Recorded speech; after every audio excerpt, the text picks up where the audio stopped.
Be talking about chakras today.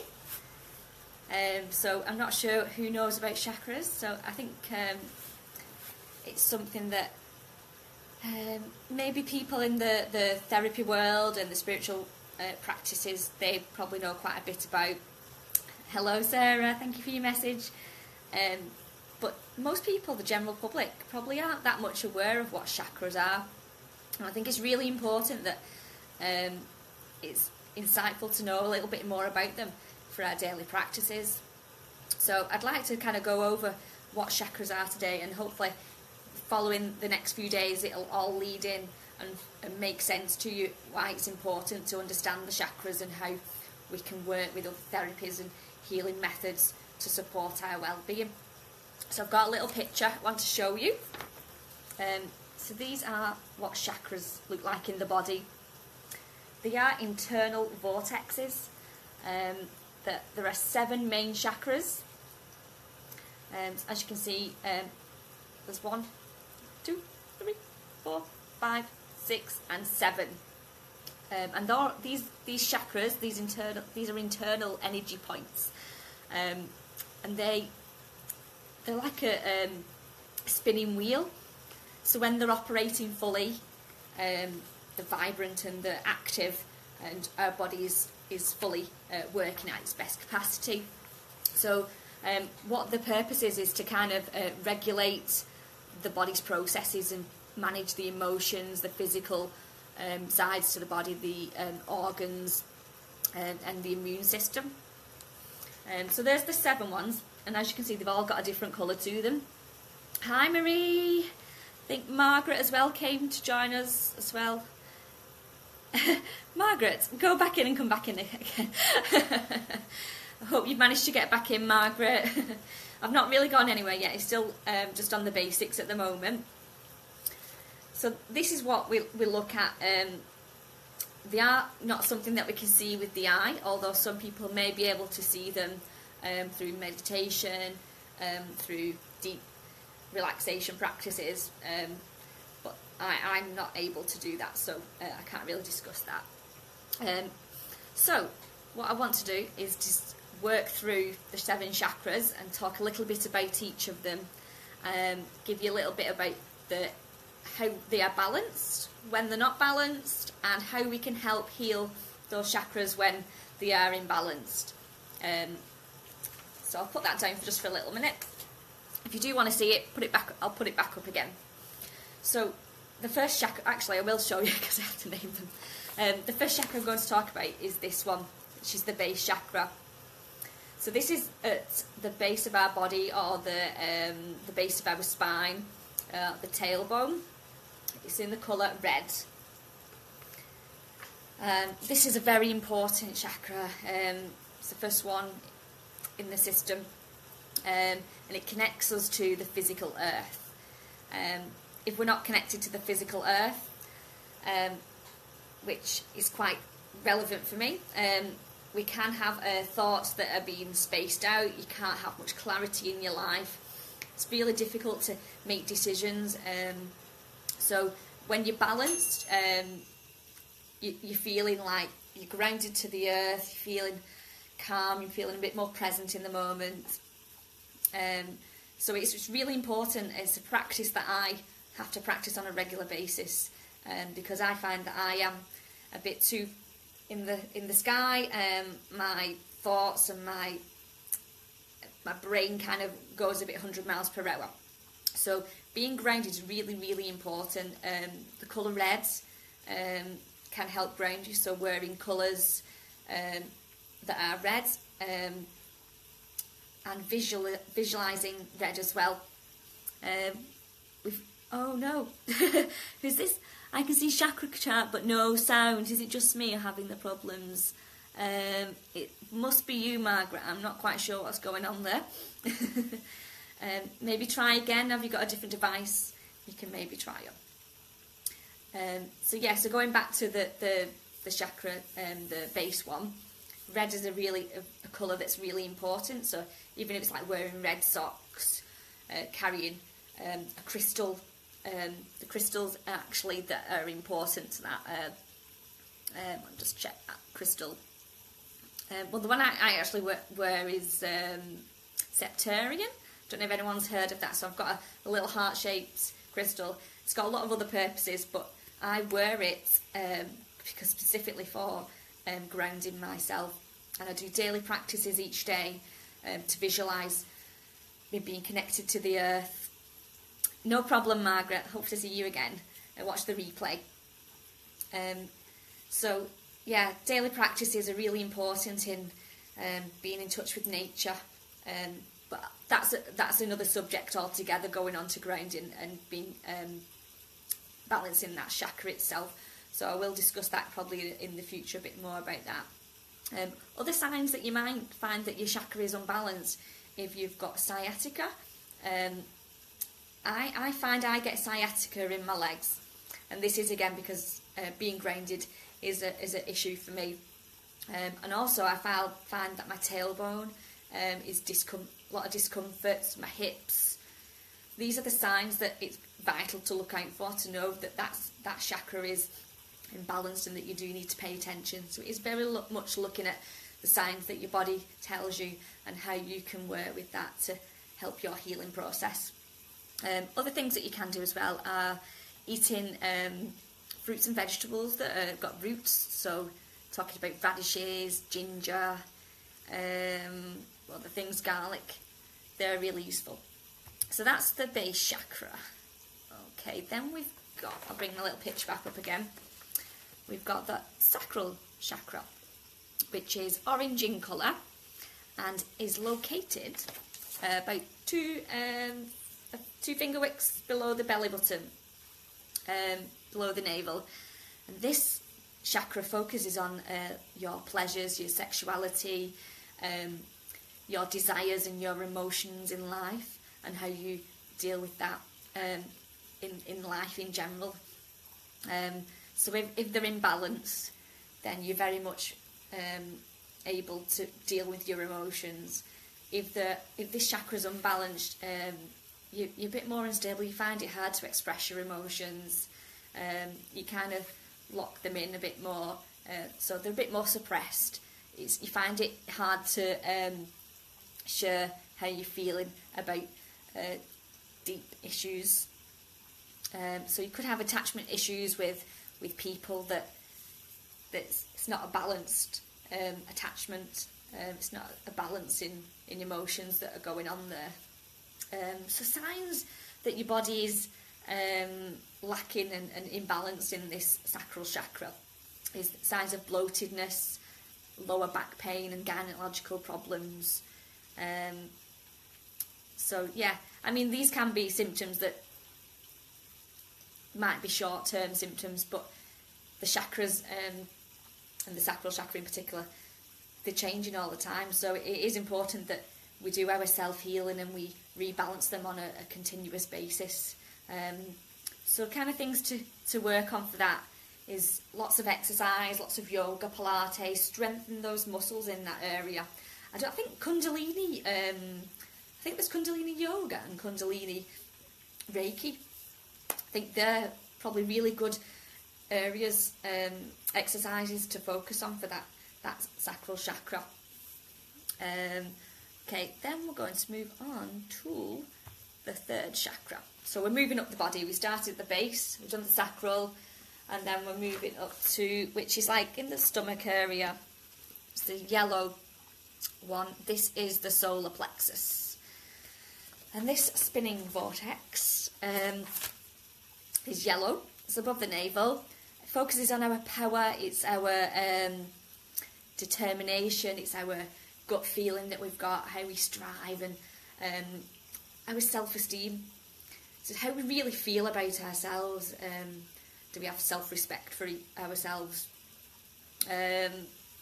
So things that might imbalance that. I kind of feel it's a lot of past experiences in life and how they've impacted us. I have worked with some clients with reflexology that I've noticed their digestive system on their feet was very much discoloured. I'll talk about this later in the week as well, a bit more in depth. It was discoloured on the solar plexus area of the foot. She had lots of allergies, lots of possible past life, not past life, but this life, her past, where she's had lots of probably issues, emotions that she's had to deal with, and life experiences that have been really hard. So I think that's really impacted on who she is today, and how it's manifesting. This past experience is manifested in her body with these food allergies, digestive issues. I'm finding digestive issues at the minute, and I think I'm feeling got lots of changes going on, and I feel that these changes are bringing about kind of like uncertainty. My confidence is kind of like, oh, can I do this? Am I really sure? So I feel my digestive issues are really related to my solar plexus being that little bit unbalanced. Tip here to how to balance the solar plexus. Cutting cords. I think meditation and cutting cords is really important here, because we're holding on to all those fears and those resentments and those feelings from what people may have treated us like in the past. Cutting those cords with those attachments and letting them go, releasing them into the universe and setting ourselves free. I think that's really important. Acting confident. You can pretend to be more confident than what you really are. You can put a facade on of this face and be somebody that you're not actually are. And actually, you're creating the person that you want to be. You're pretending, but you're creating your reality at the same time. Foods that you can eat for that as well. Grains, yellow foods. It's all to do with the colour of the chakra. So chamomile tea, porridge, oats, things of that natural yellow colour. Okay, then we're moving up the body. Let's go back. So we're going here. I don't know if you can see, that is a green chakra, which is known as the heart chakra, which is in the centre of the breastbone, and it's known as the heart centre. This chakra is kind of like the master chakra, I think, of the whole of them. This is, it's the centre, so it kind of, everything spins off from this. If this one's affected, then so are all the other chakras as well. This is kind of a really, really important one. So it's green. It also can be like a pink colour as well, if you visualise a lotus flower. That's often a usual relation to the heart chakra, is both the green and the pink. Not quite sure what you said B2 out there, Sarah, but I'll watch that later. So this is the energy centre for the whole body, we said that. So it's about giving and receiving love. So it's going back to self-love, and this is what this group's about: self-love and healing. So the heart chakra is really, really important because it controls all the other things. This is how we balance and manage our healing as a whole. So to help all the other things that are going on in our body, you've got to start with the heart. Start with how we feel compassion for ourselves and other people, how we forgive, how our relationships are. So if this is unbalanced, usually it's like not having empathy for people, being detached from what's going on around us, and not having that empathy towards somebody else, whatever experience they're happening. So physical symptoms of this: asthma, breathing problems, respiratory. So it's all around. It all matches. If you notice, the chakra relates to the body parts that it's near. So anything like people with bad chests and lung problems, upper back problems as well. So again, I'm going to go back to meditation. This is a really good tool to use to balance this chakra. And visualizations. Visualizing the colour of pink or green is really good. Working with Archangel Raphael, he's the manifester of healing. Call upon him when you need that love and that reassurance and that comfort. That visualization as well is about bringing peace and harmony to yourself. if you're feeling relaxed and calm within yourself, then so will the rest of your body. It'll all fall into place, it'll all fall into line. Your body will relax if your heart is relaxed. And it's not your physical heart, it's your heart is in where you're holding your love, your passion and your happiness. It all comes from that point. Okay, we're going on to the next one, which is the blue one here. This is the throat chakra. But you can't guess where that one is. Bring them on camera. You want to have a look again. Okay, so I'll go through it again. We had the base chakra, which was red, and that was at your tailbone. We had the orange one, your sacral, which is just below your belly button. The yellow one is your solar plexus, just above your belly button, the stomach area. We've just done the heart chakra, which is in your middle of your chest. And now we're just going to look at the throat chakra, which is blue, and it's in your throat. Is that okay? Can I put that down for a minute? So the throat chakra is blue, located in our neck. It's about speaking our truth. I've been feeling recently that tingling in my throat area, and I feel like it's because I am starting to say more about how I feel. I'm expressing my communication, and I feel like my the chakra is spinning. It's actually becoming a bit more active, and I feel it's doing what it should be doing. So it's my healing going on there, which tomorrow, when we talk about Reiki, will make a bit more sense. So it's speaking from your heart, not holding back, and being able to just naturally speak without that fear in place.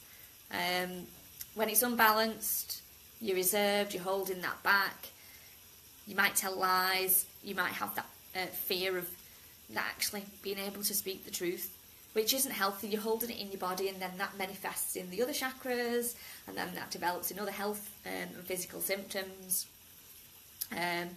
So what can we do to help balance this one? So we could wear a blue scarf. We could hold crystals like I think it's called lapis or turquoise, or even just like you can buy chakra bracelets or jewellery. I don't have any on today, but they've got all the colours in the chakras in them. So as you wear them every day, your body's accepting that as a healing process. A really good one that I probably don't do so much, but actually I have done today in the car, is singing. Some random songs came on, which was about money. No, I had money in my head today, something to do with money. I must have been manifesting it, and I was singing some song about money in the office. So that's kind of getting that vibration and that vortex and that chakra moving. So yeah, could all have a sing song, couldn't we? Yes, because that's releasing, singing, and it's really powerful. If you know, like Adele songs, they might be quite depressing, but you're actually releasing something when you're singing. You're kind of, I don't like Adele songs, sorry by the way, because they are too depressing. But you're releasing what's holding on to you. She's wrote down things that meant things to her, and that's her way. Her probably writing for her and singing is her release. And so by sharing that with other people who sing along to it, that's an outlay of releasing that communication block. Okay, we're going on to the sixth one. So we're now the third eye or brow chakra, which is indigo. So just kind of here, it's just above, in between, your eyebrows and above your nose area. So this is our spiritual kind of pathway. It's our inspiration, it's our psychic abilities. Again, I think it's kind of just what I said then about the singing. Things pop into my head randomly, so I start singing them. but that's just my like intuition and kind of things kicking in and messages that I'm receiving. So it all means something. So you might get in the car, you might hear a song that's really relevant, and you're like, whoa, that's just so apt for what I've just been talking about with such a body. I know I went to an angel workshop earlier this year, and I think it was the day after I came back, and I heard, what's it called now? There's a song about angels, and it came on the radio. I can't think who it is now. Hi Marina, hi Deirdre. So who was it now? It's a really well-known song. Anyway, so I heard this song on the radio. The same day, I saw 777 on 3-car registrations, and it's looking for patterns like that. You miss them if you're not looking for them. But the more spiritual and the more you use your third eye, the more obvious these things and these signs become. And the universe is trying to tell you, hey, Luke, I'm trying to help you. Look out for these signs. So it's looking for you, the obvious things, really. The signs everywhere, but we're so busy in our lives that we don't always pay that much attention. Hi, Jasam. Nice for you to join us. Okay, if you're unbalanced, your judgment's clouded, you've not got clarity, if this chakra's not working to its full potential. This sounds like me, this as well. All these things. It's like I'm experiencing a lot of these ear problems. I always have ear problems. I've got, I think I've missed that one now. Sinus, I think sinus was, I've missed that one. But my ears always bother me, so I don't know if you get like lots of high-pitched sounds in your ears. It's like it being adjusted to the universe and the messages that are coming through. But my ears play up so much. Headaches as well, you might experience those. Yeah, sounds me again. So what can you do to help this chakra? Carrying amethyst crystals with you. That's a relevant crystal for that chakra. Also, opening and closing that chakra. Get it in use, it's a muscle. The more you use it, the more flexible it becomes and it works more effectively. I know last week I was at a Reiki share with Sarah Ashurst, who's on here, and before I went to the Reiki share, my third eye, it's like a headache, but it's not. It's like you stretch your muscles, you feel your muscles working really hard. So I felt these muscles in my third eye, and it's like boom, pulsating. But I know I did lots of intuitive kind of work last week, so hadn't been for ages, so my chakra was like, yep, you're working hard tonight, and lots of messages came through. So it's just open and close it, get it working, it'll help you in the future. Okay, right, we're going on to the last one. So the top of your head is the crown chakra, and this is violet or purple in colour. Okay, so the top of your head, and it connects us with the universe. We are all part of the universe, we are all energy, and our visualizations come in from our head, our creativity, our ideas, they're all coming in from here. So if you're not using it to its full potential, then it's like you're a bit lost. You're not fully. Again, it's like the opposite of this and being grounded. It's like you both can be. You kind of not lost. You're lost in opposite senses, shall I say? And you're just a bit confused about what's going on with life, really. Why? So this could be depression, mental health issues. So which is so common today. The vast amount of people that need this chakra rebalancing and don't even know about it. So this is where our brain, isn't it, really? It's the gateway. No problem, Marina. Thanks for joining. So it's the gateway, and if that gateway is not working properly, then the rest of the body isn't going to work. So as I said before, the heart is the vital. It operates, it flows, if that's working fully. So positivity, mindfulness, being around like-minded people, making choices that you feel that you're on the right track. So it all goes line in line with each other, really. So that's all the chakras. I've talked longer than I actually thought. But once the ideas and the relevance that it actually means to me, sometimes I kind of can bring in some of those conversations. So that is tonight's day 1.